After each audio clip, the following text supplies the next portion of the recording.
He was a very, very confused character. I'm not sure John Lennon was very aware of who he was, which is why I identify with him. Fortunately for him, he was very famous and he didn't know who he was. So he was led in directions that became big things, like going into bed for peace or climbing into a bag or playing these concerts that were a bit misjudged or pointless, or devoting money. You used to fund or partly fund the IRA, which you can't do if you're skint, which I'm lucky that I have been for most of my life. Not skint. I've always made I've always made a living, but I haven't had enough to fund political parties. Although I was a paid-up member of the fucking Labour Party, which seems weird now, considering how shit the Labour Party or how much I hate politics. I digress, which I haven't wanted to do. I like John Lennon as a person because he was vulnerable and he showed his vulnerability, and he was obviously very, very steered by Yoko. So she was just like, John, we're on mung beans. I'm on mung beans. John, we're doing a concert for a cause that you have no interest in whatsoever. Yeah, I'm doing it. I don't think he did any of those things for his personal gain, which I like about him. But I don't think he also had a lot of heart in what he was doing. The pitfalls of success. I mean, I think John Lennon's whole thing was the pitfalls of success, because he was referred to, I think in probably one review, as the Fat Beatle. And apparently this stuck to him. I've read a lot of John Lennon books and saw all of the documentaries on him. And I think being called the Fat Beatle stuck to him. So he was obsessed with his weight. And when he was killed, he was on a diet mostly of tea and I think apples and stuff like that. But he was so weak that I read an interview with the ambulance people that were taking him from the scene, and they were saying, look, John, it looks really bad, but it's not. All the bullets missed your vital organs, you're going to be all right. And as he was saying this, John Lennon died in his arms. And I remember the ambulance man saying it was really weird because these weren't wounds that killed someone. The fact that he was so weak is what killed him, not the gunshot, which is a weird thing to think about, really.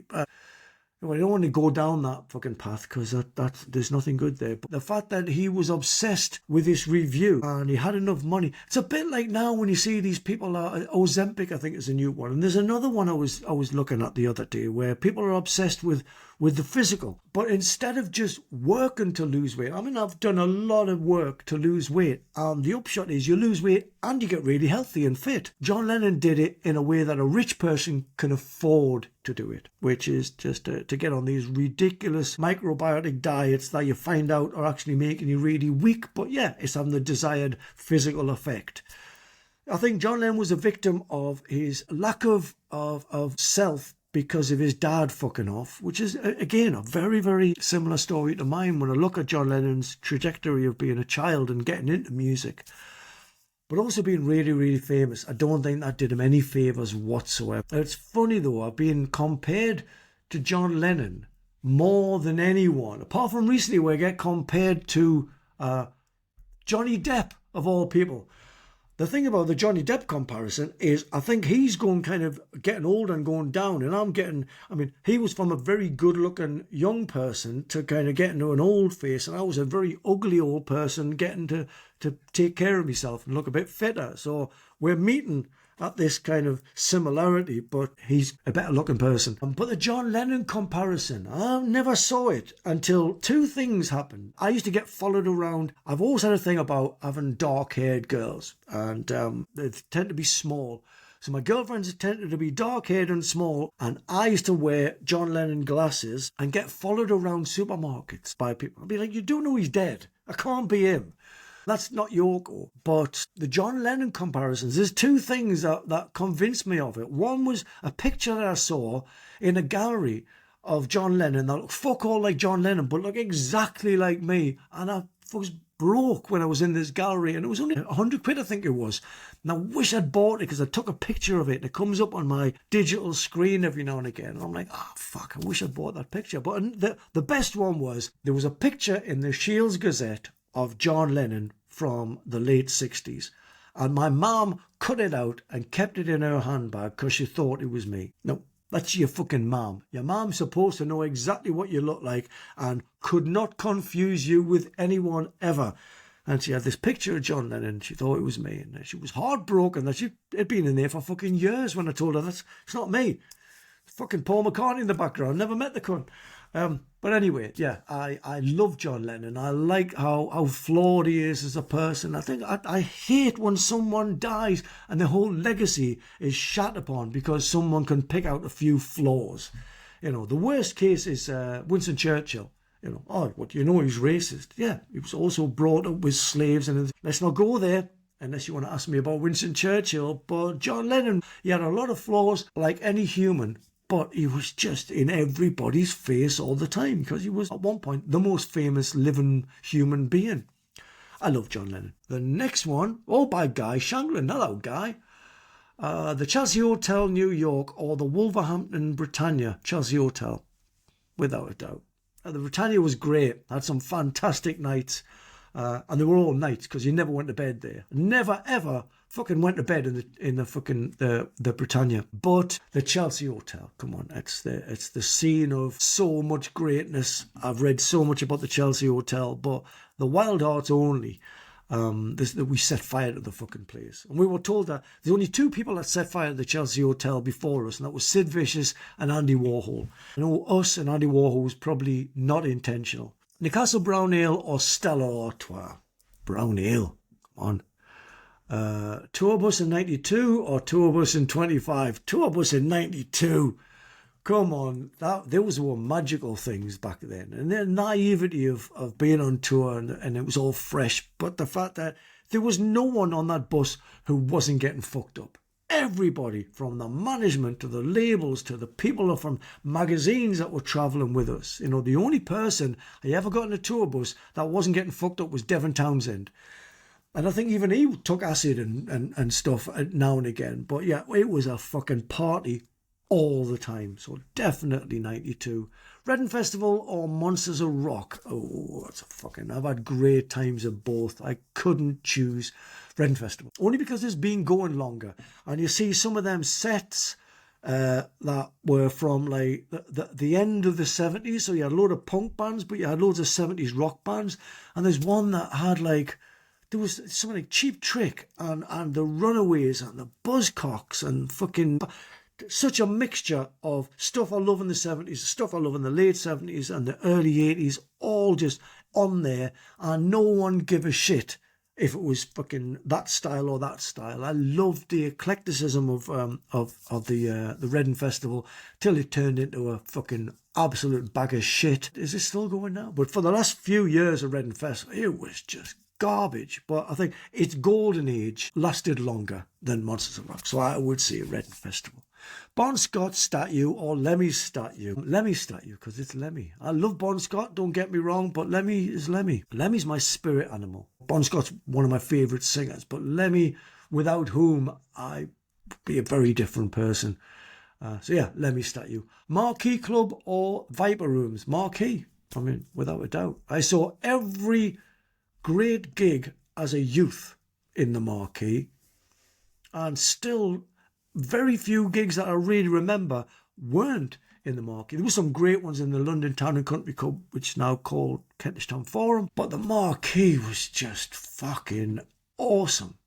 Everyone played there. Everyone. I mean, I couldn't even list the bands because it would take up an hour.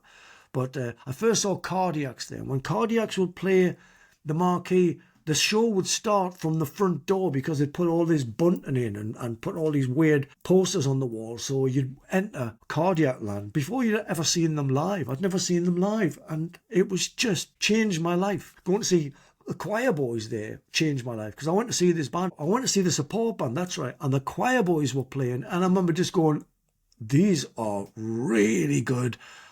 I'm joining. They didn't know at the time, but I decided I was going to join that band. I didn't see Guns N' Roses at the Marquee, but I gather that was pretty fucking special. But one of the first gigs I ever went to at the Marquee was a band called Freur, who changed their name to Underworld, Bone Slippy and all of that.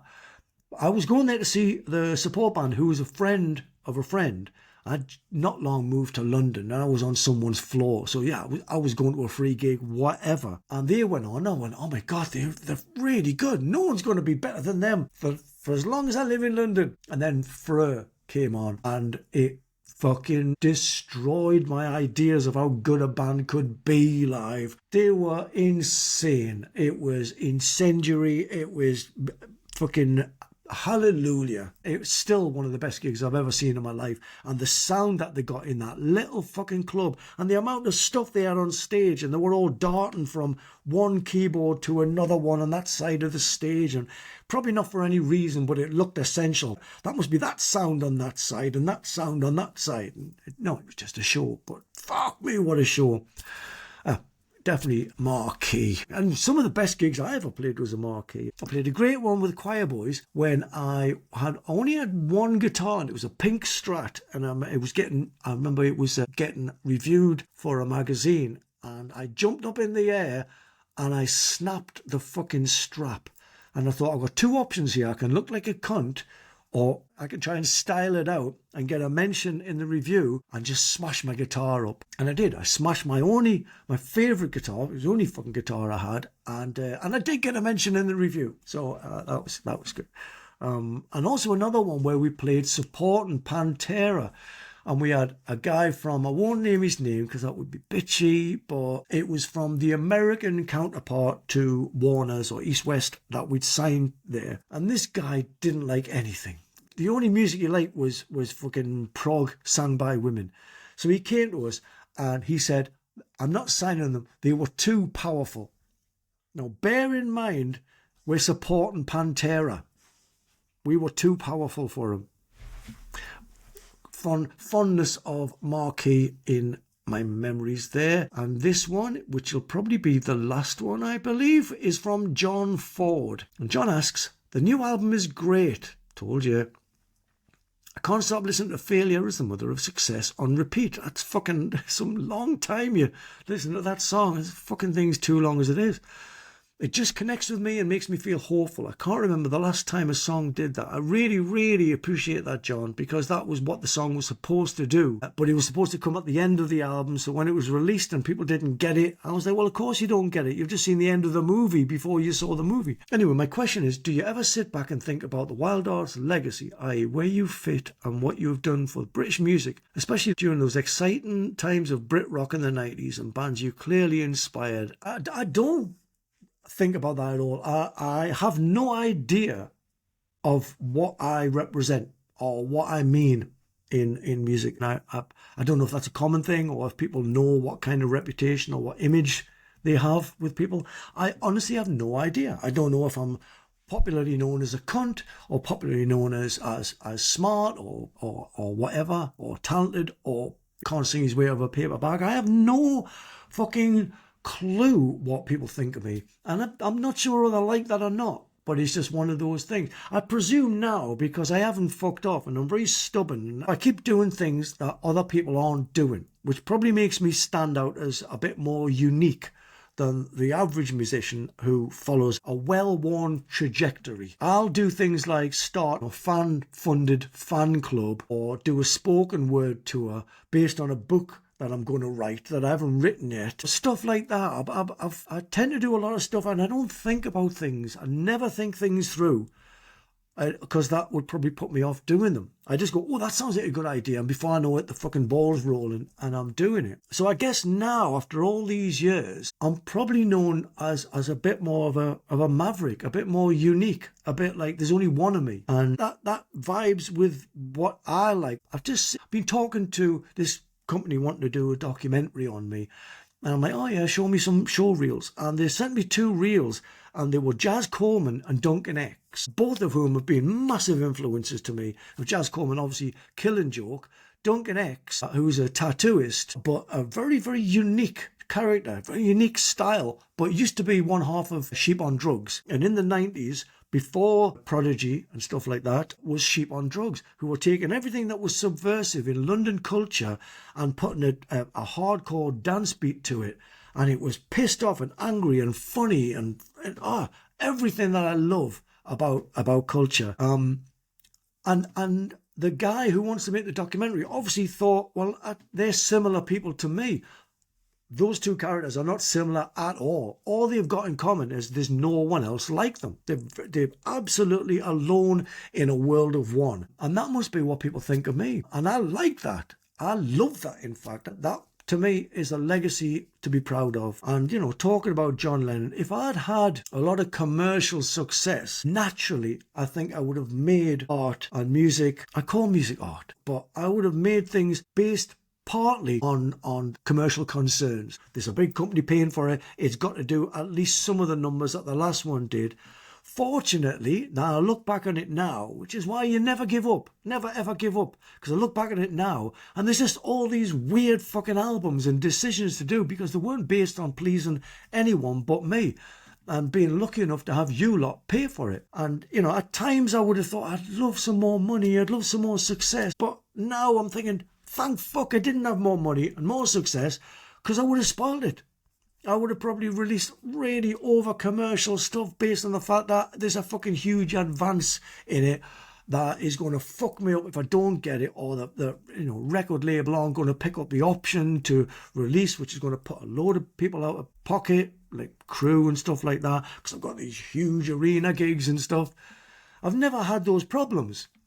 All I've had to do is please myself and then next please you, which is, to varying degrees of success. But I look back on everything that I've done now with great fondness. I'm really happy that I am where I am now, 60 years old. Fucking hell, I can't believe I've just said that. And I can't believe that I'm fucking 60, but 60 years old and genuinely fitter, healthier, more productive and more positive than I've ever been, ever in my life. I've got the fitness of a fucking young person because I was always fucking really out of shape when I was young. And now I'm fucking just in incredible fucking shape. Everything that I've done has been based on just do it. You want to do it, do it. And so I can offer that as advice to other people.